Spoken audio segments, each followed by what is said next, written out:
नमस्ते बच्चों, मेरे YouTube चैनल में आप सभी का स्वागत है। YouTube चैनल देखने से पहले सब्सक्राइब कर दें और बेल आइकन का बटन दबा दें, जिससे आपको नए वीडियो की जानकारी मिलती रहे। आज हम आप सभी को कुल लागत, औसत लागत और तथा सीमांत लागत की सचित्र व्याख्या कीजिए। तालिका एवं रेखा चित्र की सहायता से कुल लागत, सीमांत लागत और औसत लागत के संबंध को दर्शाइए। इस प्रश्न का उत्तर बताएंगे, बहुत अच्छे तरीके से बताएंगे। बड़ा अच्छा प्रश्न है, कई बार आया भी है और ये अर्थशास्त्र में बड़ा मोस्ट इम्पॉर्टेंट, क्योंकि एक एक शब्द से एक एक प्रश्न बनते हैं। जैसे कुल लागत से एक प्रश्न बनता है, औसत से बनता है, सीमांत लागत से बनता है। तो कैसे लिखते हैं ऐसे प्रश्नों के उत्तर को, इस विषय में बताने का प्रयास कर रहे हैं। कुल लागत, किसी वस्तु के कुल उत्पादन में जो धन व्यय होता है उसे कुल लागत कहते हैं। अन्य शब्दों में, किसी वस्तु की निश्चित मात्रा को उत्पन्न करने में जो कुल मौद्रिक लागत आती है उसे कुल लागत कहते हैं। कहने का मतलब, किसी वस्तु को उत्पादन करने में जितनी भी लागत आएगी वो कुल लागत है। जैसे किसी वस्तु को उत्पादन करने में 1,00,000 रुपए खर्च हुआ तो वो कुल लागत है, जिसमें कच्चे माल से लेके मजदूरों का वेतन सब कुछ शामिल रहता है। अब आता है सीमांत लागत। सीमांत लागत क्या है? किसी वस्तु की अंतिम इकाई पर आने वाली लागत को सीमांत लागत कहते हैं। अर्थात सीमांत लागत से आशय एक अतिरिक्त इकाई के उत्पादन में कुल लागत में हुई वृद्धि से होता है, या वस्तु की एक इकाई को कम उत्पन्न करने पर कुल लागत में जो कमी होती है उसे सीमांत लागत कहते हैं। सीमांत लागत को हम फिर समझाने का प्रयास करेंगे। सीमांत लागत का मतलब है कि एक अतिरिक्त इकाई, मतलब जैसे 20 इकाई आपने उत्पादन किया, 20 इकाई को उत्पादन करने में आपको 200 रुपये लगे, और अब आप 21वीं का उत्पादन कर, 21वीं पर जितना भी आता है 50 रुपया, 20 रुपये, 40 रुपये, वो क्या हुआ? वो सीमांत लागत है। मतलब हर एक अतिरिक्त ये उत्पादक कब तक करता है? ये उत्पादक तब तक करता है जब तक कि उसे हानि नहीं होना शुरू हो जाती। मतलब कहने का मतलब, उस पर लागत अधिक आए और उसके उत्पादन से कोई बेनिफिट ना हो, मतलब ये है। समझ गए सीमांत का मतलब? सीमांत का मतलब हम 21वीं सीधे जान लेते हैं कि मतलब एक अतिरिक्त इकाई जो होगी। अब आते हैं औसत लागत। क्या औसत? कुल लागत में उत्पन्न की गई समस्त इकाइयों की संख्या को भाग देने से औसत लागत ज्ञात होती है। औसत लागत का मतलब क्या होगा? जैसे जितनी लागत, जितना हम उत्पादन किए हैं और जितना कुल उत्पादन किए, उसमें भाग देने पर हमारी औसत लागत है कि औसतन हमारी एक पर कितनी लागत आ रही है। ठीक है, एवरेज इसी को बोलते हैं। एवरेज की एवरेजन, औसतन। जैसे आप कई चीज़ों पूछते भी हैं कि औसतन कितना खर्च हो जाता होगा, तो वो जो भी आपको बताता होगा उस चीज़ के लिए तो मोटी मोटा एक अंदाज़ा बता देता है कि ये होता। वो क्या करता, जितना कुल उत्पादन हुआ, ठीक है, मतलब कुल लागत जितना हुआ और जितना उत्पादन हुआ उस पर भाग देकर वो निकाल लेता है। अब आते हैं कुल लागत, औसत लागत और सीमांत लागत में संबंध। कुल लागत, सीमांत लागत और औसत लागत में संबंध अंतर निम्नवत। ज्यो ज्यो अतिरिक्त इकाइयों का उत्पादन किया जाता है तो कुल लागत में उत्तरोत्तर वृद्धि होती जाती है, लेकिन प्रारंभ में यह वृद्धि कम गति से और बाद में तीव्र गति से होती है। औसत लागत व सीमांत लागत प्रारंभ में दोनों घटती हैं, लेकिन सीमांत लागत औसत लागत की तुलना में अधिक तेजी से गिरती है और धीरे धीरे औसत लागत और सीमांत लागत बढ़ने लगती हैं, लेकिन सीमांत लागत की गति, बढ़ने की गति औसत लागत की तुलना में अधिक तीव्र होती है। इसे हम एक चित्र में हम समझा देते हैं। चित्र ही है, तो देखिए चित्र में हमने कहा है कि कुल लागत क्या करती है? बढ़ना शुरू हो जाती है, धीरे धीरे धीरे धीरे बढ़ती है।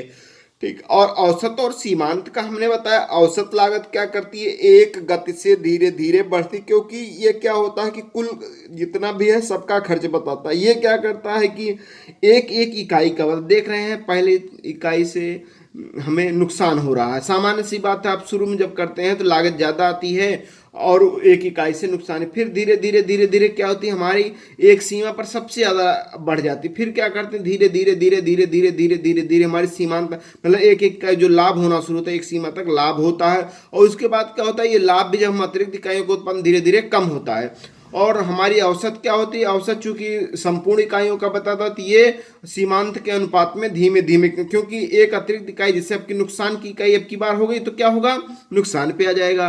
अब की बार लाभ की स्थिति आ गई तो आगे। और ये क्या करता है कि जो पुराने लाभ और हानि है दोनों को लेके चलता है, इसलिए इसका क्या होता है, इसको एक ये अनुपातिक रूप से सीमांत लागत से धीमे धीमे नीचे गिरता है या ऊपर जाता है। ठीक है, अब आते हैं कि औसत उत्पादन लागतों की उत्पत्ति के संदर्भ में निम्न प्रकार स्पष्ट किया जा सकता है। पहला है, जब कुल उत्पादन में विद्यमान प्रतिफल नियम लागू होता है तो कुल लागत तो बढ़ती है, किंतु सीमांत लागत तथा औसत लागत दोनों ही घटती जाती हैं। सीमांत लागत औसत लागत की अपेक्षा अधिक तेजी से घटती है, परिणाम स्वरूप औसत लागत सीमांत लागत के अधिक तेजी से बढ़ती है। अब इस चित्र में हम आपको बता रहे हैं, कैसे देख रहे हैं ना, वही चीज बताया जा रहा है कि ये क्या होती है, एक सीमांत लागत अनुपातिक रूप से तेजी से घटती है, और ये क्या होता है, और तेजी से बढ़ती है। और औसत लागत क्या है कि धीरे धीरे धीरे न बहुत तेजी से घटती है, न बहुत तेजी से बढ़ती है। ठीक है, और हमने यहाँ उत्पादन कुल लागत, औसत लागत और सीमांत लागत बनाया, और यहाँ उत्पादन की इकाइयों को बनाया, जैसे एक इकाई, 2, 3, 4, 5, 6, 7, 8, 9 इकाइयों का हमने उत्पादन किया है। ठीक है, अब आगे चलते हैं। आगे क्या है, जब उत्पादन में आनुपातिक प्रतिफल नियम लागू होता है तब कुल लागत में वृद्धि होती, परंतु औसत लागत सीमांत लागत व औसत लागत समान रहती। ठीक है, जब उत्पादन में समान प्रतिफल नियम लागू होता तो इकाइयां होती हैं, तब कुल लागत, औसत लागत और सीमांत लागत तीनों बढ़ती है। अभी नीचे हम उसे तालिका में बताएंगे। सीमांत लागत के बढ़ने की गति औसत लागत से अधिक तीव्र होती है। देखिए, अब हम यहाँ दिखाने का प्रयास किए हैं, उत्पादन की कुल इकाइयाँ, हमने 8 इकाइयों का उत्पादन किया है। कुल उत्पादन की हमने जो है यहाँ 50 इकाइयों का उत्पादन किया, उसको भी दिखाया जो हमने पीछे फिगर बनाया था। और सीमांत लागत हमने बताया किस प्रकार से पहले बढ़ता है, फिर कम होता है, फिर धीरे धीरे बढ़ना शुरू हो जाता है। कुल लागत हम कुल औसत लागत को हमने बनाया है किस प्रकार से पहले बढ़ता है, फिर घटता है, फिर बढ़ता है, फिर घटता है, इस टाइप का हमने बनाया। अब इसमें हमने वृद्धिमान जो ऊपर बता रहे थे यही लिखना था कि पहले 2 इकाइयों तक वृद्धिमान प्रतिफल, क्योंकि यहाँ सब बढ़ रहा है। ठीक है, उसके बाद अनुपातिक प्रतिफल। अनुपातिक प्रतिफल का मतलब यहाँ लागत के अनुपात में उत्पादन सही हो रहा, मतलब यहाँ अनुपात न ज्यादा खर्च हो रहा न ज्यादा लाभ हो रहा। यहाँ ह्रासमान प्रतिफल का मतलब होता है कि यहाँ लागत अधिक लगने लगती है और उत्पादन में जो है लाभ कम होने लगता है। तो यहाँ ह्रासमान मतलब कोई भी उत्पादक यहाँ परिस्थिति पर उत्पादन नहीं करना चाहता, वह वृद्धिमान से अनुपातिक तक ही कार्य करता है। ठीक है, क्योंकि वृद्धिमान में क्या होता है कि कई बार कि जो है कई चीजों का प्रयोग नहीं हो पाता, अनुपातिक पे क्या होता है सारी चीजों का पूर्ण प्रयोग होता। अब हम इसका स्पष्टीकरण करते हैं। किस प्रकार स्पष्टीकरण करते हैं रेखा चित्र द्वारा। संलग्न रेखा चित्र में आभा रेखा पर उत्पादन की इकाइयां तथा आशा रेखा पर उत्पादन लागत दर्शाई गई। जो जो अतिरिक्त इकाइयों का उत्पादन किया जाता है कुल लागत में उत्तरोत्तर वृद्धि होती जाती है, लेकिन प्रारंभ में वृद्धि कम गति से तथा वृद्धि तीव्र गति से होती। औसत व सीमांत लागत दोनों घटती हैं, परंतु सीमांत लागत और औसत लागत की अपेक्षा तेजी से गिरती है। धीरे धीरे सीमांत लागत की अपेक्षा अधिक तीव्र गति से बढ़ती है। चित्र में कुल लागत, सीमांत लागत, औसत लागत में प्रदर्शित किया गया। इसे हम नीचे यहाँ बना के बताने का प्रयास किए छोटा सा।